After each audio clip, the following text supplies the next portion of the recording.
Hello, Facebook family. I have decided to do this video. It has been weighing very heavily on my heart and on my mind as well. And it was something that I wanted to say early on, but there were so many emotions and so much pressure for me to go with the popular opinion about who George Floyd was. And sometimes it can be difficult when there are just so many external pressures to say what you believe. And this was an instance where I felt like my silence would have been better in the beginning, but the more that I think about it, I realize that we are being sold a lot of lies, and at the detriment to the Black community, at the detriment to the white community, and at the detriment to America as a whole. So I want to come out and say that I do not support George Floyd and the media depiction of him as a martyr for Black America. I'm going to explain why, and I hope that some of you guys will understand where I'm coming from. I have spent a considerable amount of time reading a lot of Black authors that I think are some of the most brilliant Black Americans breathing. Walter Williams, Shelby Steele, Thomas Sowell, and I recently came across something that was an idea that was planted into my head by Shelby Steele, and it has been something that I cannot forget. It is something that will stick with me for the rest of my life. And it is something that I hope for the Black Americans that are watching will stick with you for the rest of your life.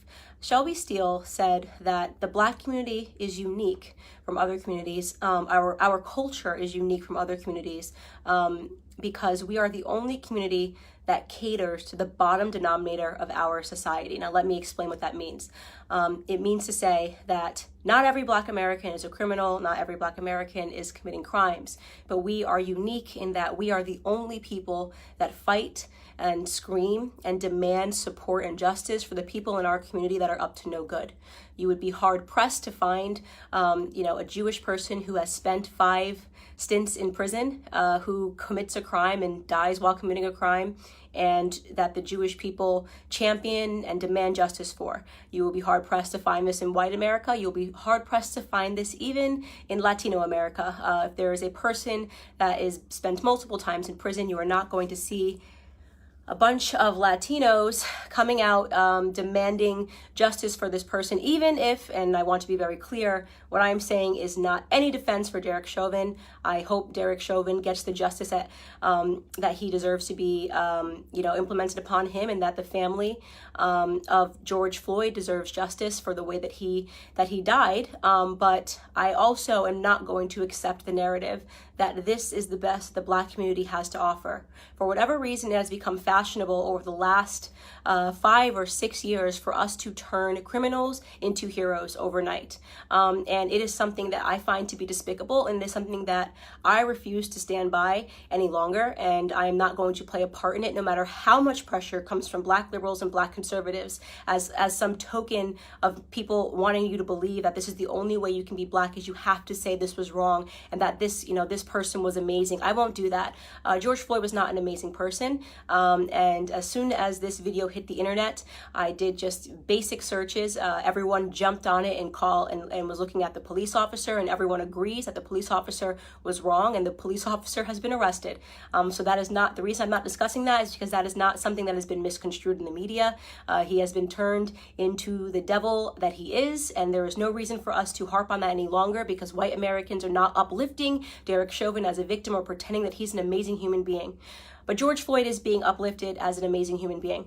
For those of you who have not yet seen the clips and did not pursue or wait for more clips to come out, first and foremost, George Floyd at the time of his arrest was high on fentanyl, and he was high on methamphetamine. This came back in both of his autopsy reports. If you pursued the 911 transcript, you can see the person describing somebody who is out of their mind high, and which is what made the person fearful, because he tried to use a bill that I guess was a fake bill to purchase something, and then he was outside acting weird, and they, in their police call, said that this person was obviously distorted and on drugs. When he is put into handcuffs and is put against the wall, a baggie of what looks to be like cocaine or it's a white baggie that he drops onto the floor that you can see in an image. If you look up the clip, the media is refusing to circulate it. You can find it on Twitter if you you use DuckDuckGo and look up George Floyd baggie, you can watch the clip yourself with your own eyes. He had drugs on him at the time of his arrest. Now, barring all of that, nobody thinks that he should have died during this arrest, but what I find despicable to be is that everyone is pretending that this man lived a heroic lifestyle when he didn't, and I want to talk about what his lifestyle was leading up to this moment and why I refuse to accept the narrative that this person is a martyr or should be lifted up in the Black community and that we should be buying t-shirts with his name on it, okay? So here we have, first and foremost, let's start from the bottom of his record. And by the way, I am not saying that if you have a record, you don't deserve a second chance. I think people get arrested and some people can serve time in prison. And I believe in second chances, but I do draw the line when it comes to second, third, fourth, fifth, sixth, seventh, eighth, and ninth chances. 1998, he spent 10 months in prison for theft with a firearm. That was the first prison stint that I could find on him. In 2002, he spent 8 months in prison for a cocaine offense. In 2004, just 2 years later, he spent another 10 months in prison for a cocaine offense. In 2005, he spent another 10 months in prison for having less than 1 gram of cocaine on him again. In 2007, and this was the biggest instant that I had that made me realize this was a horrible human being that I am not going to pretend was a good person. In 2005, a woman who was pregnant received a knock at the door, and she went to the door, and the person pretended to be someone that worked for the water department. So she opened her door and quickly realized that the person at her door did not work for the water department and attempted to slam it. At the moment that she was attempting to slam it, a Ford pulled up and another 5 men jumped out of the car, and one of which was George Floyd, came up to the door and they forced their way inside to her home, inside of her home. Mind you, this woman is pregnant. At that point, George Floyd took out a gun and pressed it to her stomach. She was screaming, begging for her life, and he put her inside of her living room and instructed one of his criminal friends that was with him to watch her and to make sure she didn't leave the living room. So he was playing guard while they ransacked her home looking for drugs and money. They did not find drugs. They ended up taking, I believe, her wallet and her cell phone. Fortunately for her, her neighbor observed what was going on and caught the license plate of the people as they pulled off and called 911. And when 911 was able to, they were able to track down the car of which George Floyd was the driver, and they arrested him. And 2 years later, he was sentenced to 5 years in prison for that instance. Now, you can say the media is portraying it like he was just getting his life together after, being released in 2014 following that incident. He was just getting his life together and moved and was going to start afresh. I'd like to believe all of those things, and there's a gap, and he never got in trouble for 5 years until this incident when the police were called on him again. But you are defying common sense to believe that this person suddenly became an exemplary character but happened to be high on fentanyl and methamphetamine and trying to use a bill, a fake bill, to purchase something. And so, in my opinion, George Floyd was a criminal. He was a criminal.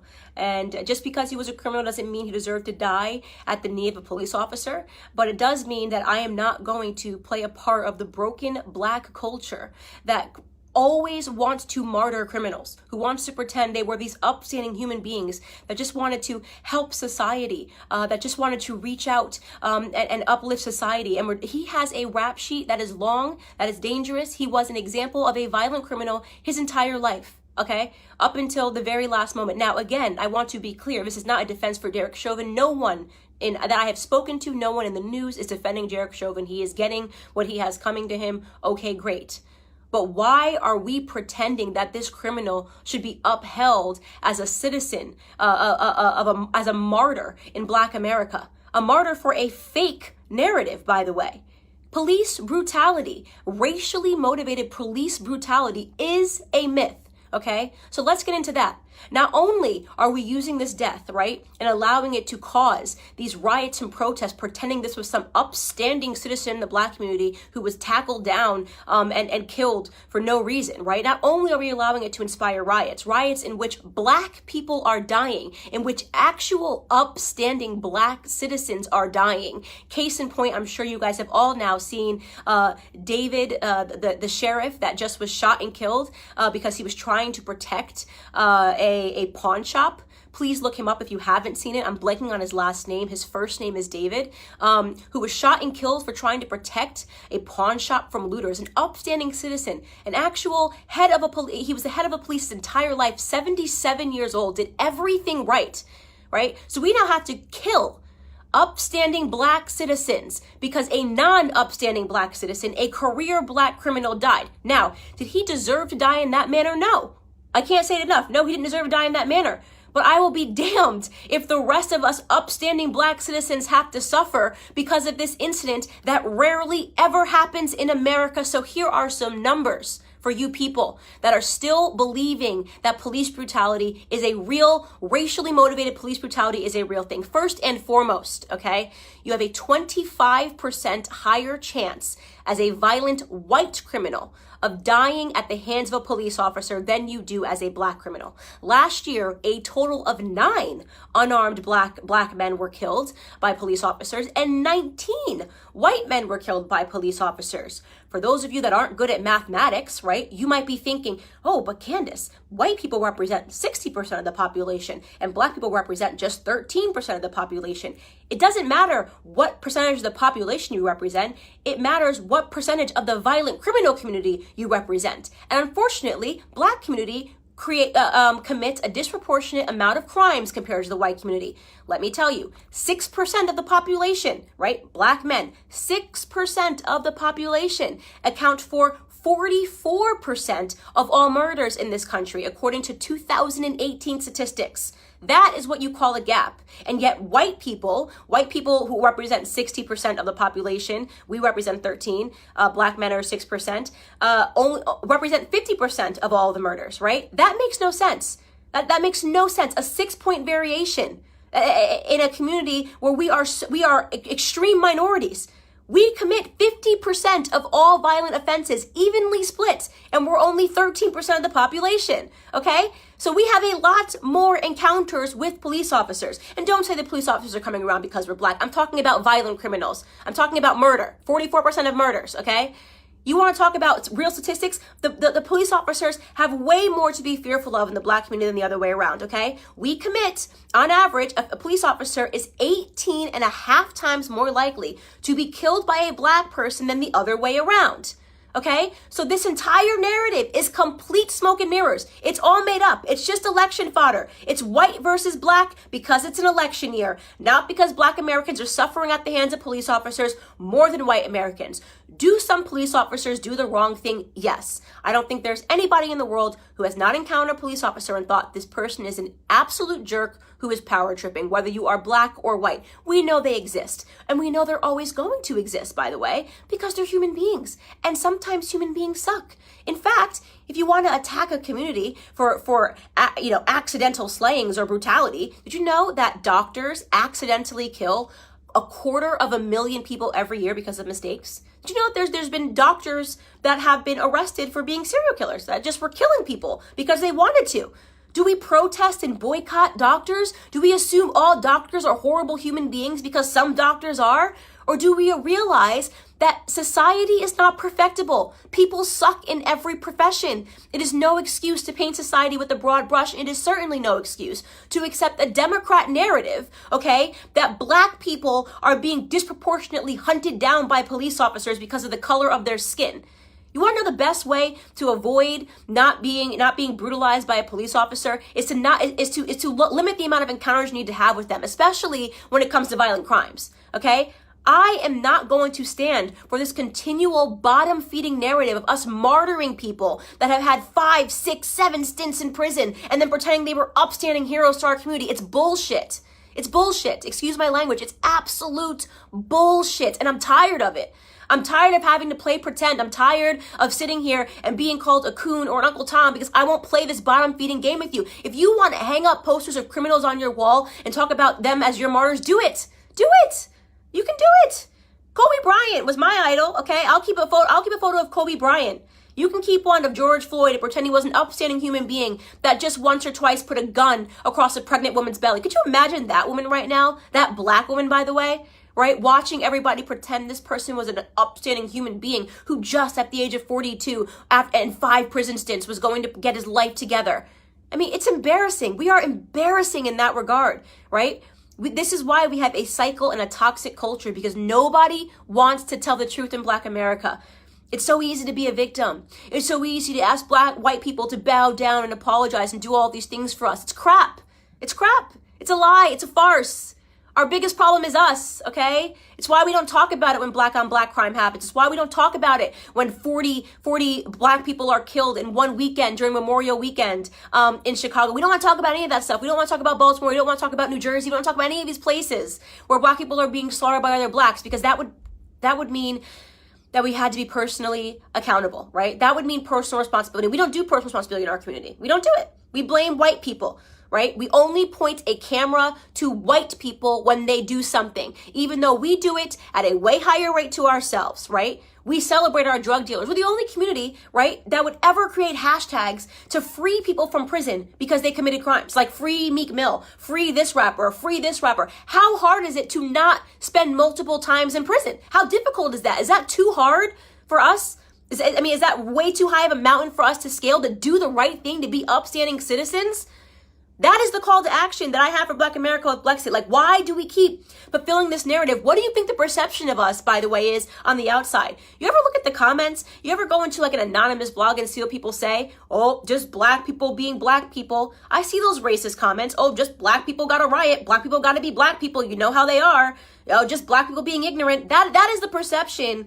When people get to be anonymous and talk about us, that's what they think about us, right? They think that we are the kind of people that will forever uphold criminals as the martyrs of our society, that we will never take account for the things that we do wrong, right? That we don't have it within us to educate ourselves to get ahead. And that for those of us that actually do it, well, we get called coons, right?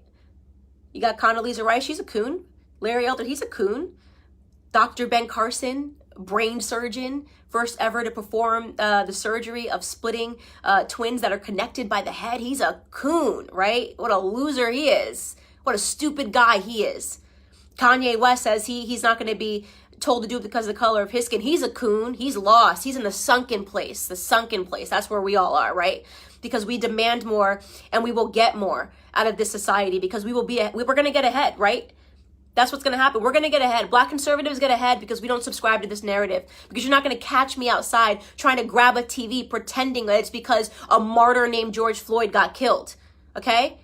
I'm a big believer that no matter what color you are, you do stupid things, you win stupid prizes. Okay? We have to do better. We have to teach our kids better, or we're not going to get ahead, right? Anyways, this is just a rant because I have been feeling super annoyed at these depictions in society. I have no apologies here to make. George Floyd is not my martyr. He can be yours. That's all I have to say to Black America.